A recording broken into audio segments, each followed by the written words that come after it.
Now, let's look for a moment at crime and liberty. The Prime Minister today dismissed civil liberties concerns about the expansion of the National DNA Database. In an exclusive interview with Sky News, Tony Blair said there should be no limits on the expansion of the crime-fighting technology. Our crime correspondent Martin Brunt reports. The national database of DNA samples is increasing slowly. 3.5 million of us now have our genetic profiles stored on it. The Prime Minister told Sky News there should be no limits on expanding the database. The number in the database should be the maximum number that you can get. If you've got the technology that allows you to trace things now, then I think you should use it, and you should use it to the maximum extent. As I say, I volunteered to go in the DNA database. I don't think there's a problem with it, because if it helps you track down people that are committing serious crimes, it's a good thing. And I think the public totally understands this. And as I say, I think you can overdo the civil liberties aspects of this. If it helps us, prevent or take off the street someone who's maybe a serial rapist, then let's do it. DNA profiling, people often hear the headlines about the matches, the people that are convicted, the cold cases. Every single day, tens of thousands of people are eliminated from DNA profiles found at burglaries, and therefore the police aren't wasting their time trying to chase the wrong person. This woman thought her sex attacker would never be caught, but he was eventually, thanks to the DNA database. Years later, her attacker, Paul Thomas, was arrested for another crime and gave a DNA sample. It went on to the database. When new scientific techniques were applied to the old crime scene stains, the result matched his DNA. One of the more contentious issues around DNA collection is that anybody who's arrested for a reasonably serious offence has to give a sample, and that sample is retained on the national database, even if that suspect is found to be completely innocent and is freed without charge.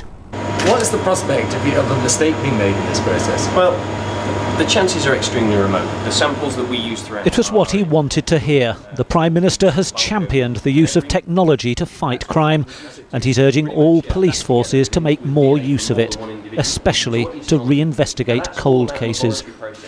Martin Brunt, Sky News, the Forensic Science Service.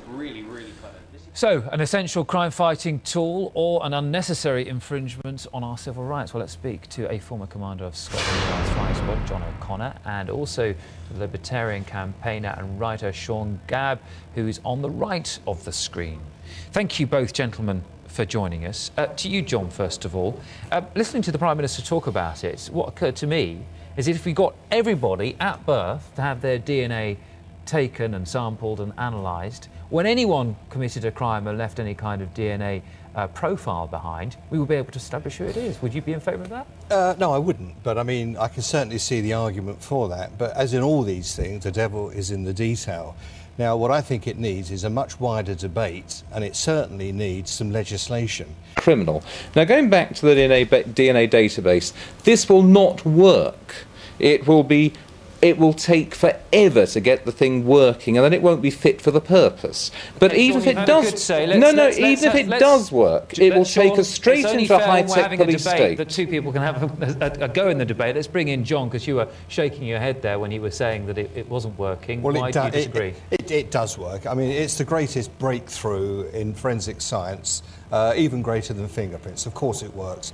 And it doesn't take forever to get a comprehensive database. But I think what you need is a focused database. You need a database that focuses on people who have got the propensity to commit criminal offences, and they can be identified early when they're cautioned for criminal offences. And that's when the DNA database should be started. So I'm all in agreement with Tony Blair that it's quite right that the database should be extended, but let's extend it in a way which is focused, intelligent and guided by legislation. And you mentioned, or we were listening to Tony Blair in the report talking about the accuracy and the risk of it getting a wrong result, as it were, and a wrong match. I'm just reminded of that case, and I can't remember which case it was exactly, but some people that were suspected of planting a bomb during, I think, the 70s, during the height of the IRA's campaign, who were found guilty based on some evidence of explosive traces left on some playing cards, and then it was proven not to be the case, and it was dodgy evidence.